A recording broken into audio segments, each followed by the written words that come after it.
एक दफा अल्लाह से कह दे कि ए अल्लाह मुझसे जो जुर्म हुआ, अगर किसी ने जिना किया है एक दफा कह दे अल्लाह आइंदा नहीं करूंगा। अगर किसी ने शराब पी है एक दफा कह दे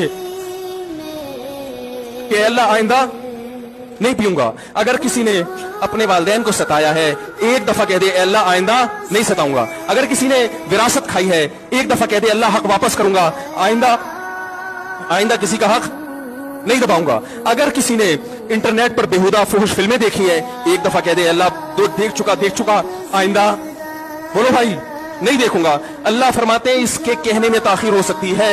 वमन यामल सूअन औ यज़लिम नफ्सहु थुम्मा यस्तगफिरिल्लाह यजिदिल्लाह गफूर रहीमा, कि ऐसा ही बड़ा से बड़ा जुर्म कर ले उसके बाद जब अल्लाह से तौबा करेगा बशर्ते कि रूह जिस्म के अंदर मौजूद हो, अल्लाह फरमाते हैं यजिदिल्लाह गफूर रहीमा, अल्लाह सिर्फ गुनाह को माफ नहीं करेगा बल्कि ये अल्लाह को गफूर और रहीम पाएगा।